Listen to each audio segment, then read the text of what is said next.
What is good, guys? It's Rey-Jay back with another video. And in this one, I want to break down what's happening with SPY, Tesla, Nvidia, the QQQ, and a couple of other tickers. I'm going to break down what's happening with the economic calendar moving forward and other factors involving the markets. Let me first mention that I am not a financial planner. Make sure you take nothing I say as financial advice. And also, if you guys can, please check out the Webull link, which is down below and in the description. If you sign up for Webull and deposit $500, you guarantee 20 free stocks. And offer ends very soon in just 2 days. Anyways, for SPY, I just want to call out something very important. We have this nice gap to fill below here as we're approaching all-time highs. And oftentimes when we gap up approaching all-time highs, we oftentimes do end up coming back down to fill this gap. So I want to actually call out a lot more details about the data that came out that's kind of affecting the markets and how things are looking moving forward. Firstly, just know that today is Thursday, June 20th, 2024. Now, one outlook for the market is to open for today. We just got some data that came out. Initial jobless claims were at 238,000, aligned with expectations. Continuing jobless claims are the same, essentially a little bit above them.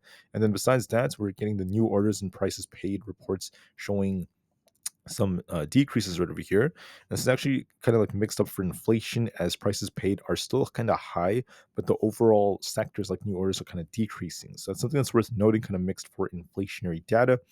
A couple of things to know. The S&P 500 has once again hit a record streak all over again. Despite the fact that the markets were closed, market is still at new all-time highs and still once again adds some tough resistance. Nvidia also became the most valuable company in the world on Tuesday. It also surpassed Microsoft's market capital, which is absolutely insane. We're seeing even more buyers stepping in, but we are approaching some tough resistance. I want to call that out a little bit later on.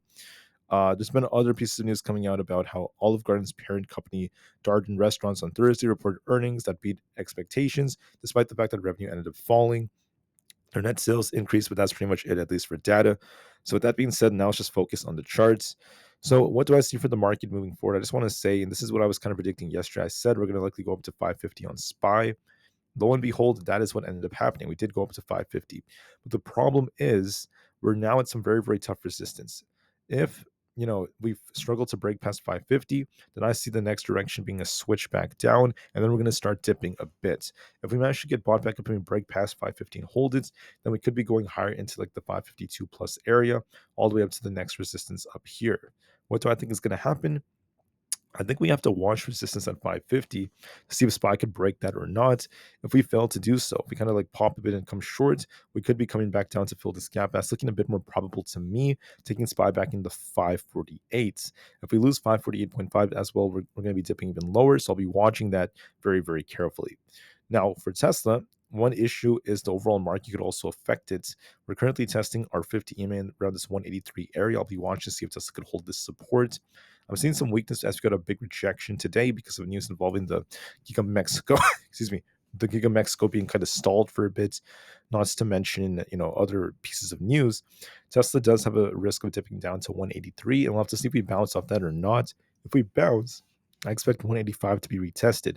If we lose it, we'll be dipping all the way down to about 180, the lower 180s. And it's looking a little bit weak to me as we have a double top leg structure. So just be very careful and very mindful of this. For the QQQ, it's looking weaker to me.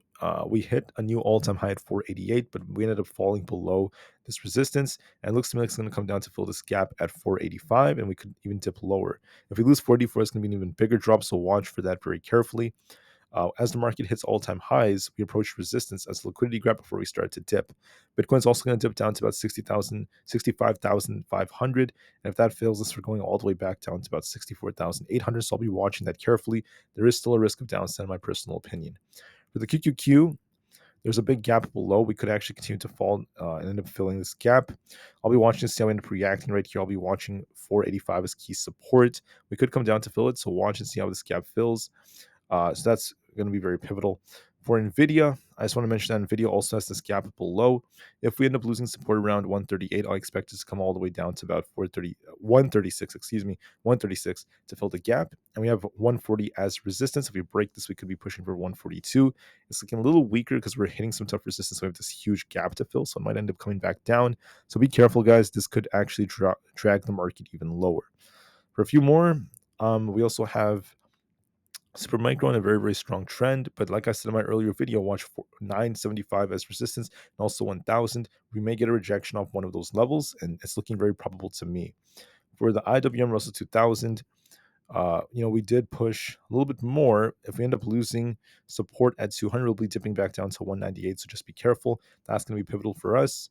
AMD was also showing some weakness. We did pop a bit towards 157 if we fail to break this. If we do break this, 158 plus is coming. If we fail to do it, we're going to be dipping back down. So we'll be watching to see how that ends up moving.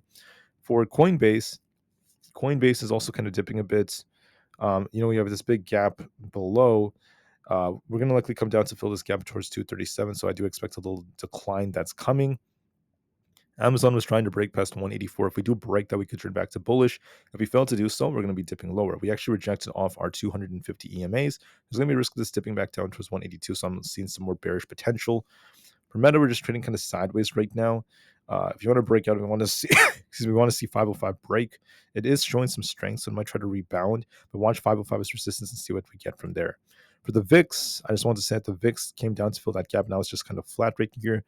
We have a nice inverse head and shoulders structure on the VIX. If this, breaks out, if we get a big balance and we break past 13, then yes, this could actually see a breakout and this could be bearish for the markets.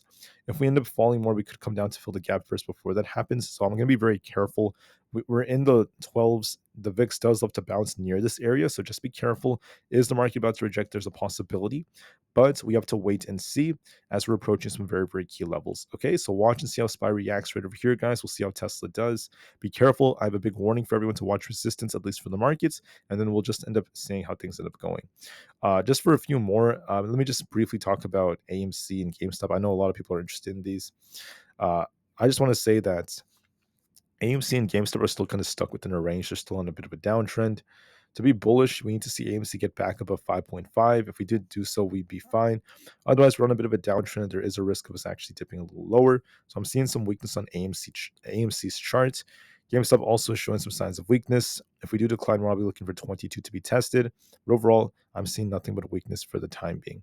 So that's how things are looking. As far as the overall market goes, yes, we pumped more, but we're approaching some tough resistance. So we just have to give this more time and just know that the market is in a very, very critical place. All right. So for SPY, I'll be watching to see if we could try to get a rebound or not. I think we're going to likely now just fill this gap below. But like I said before, we'll see if we could try to reclaim 550 or not. If we fail to do so, there could be a much bigger decline coming. And we could be seeing some sellers beginning to step in because the market's been at critical resistance. And we are kind of due for a bit of a dip. So make sure you watch these key levels. I actually have them right over here. And then we'll see how things end up kind of like moving, at least for us going forward. But with that's the way I see things. Thank you all so much for listening. I hope you guys have an absolutely incredible rest of the day. And I'll see you guys very, very soon in just a couple of hours. Thank you for listening, guys. Stay strong through all of this and make sure you watch your levels and peace out.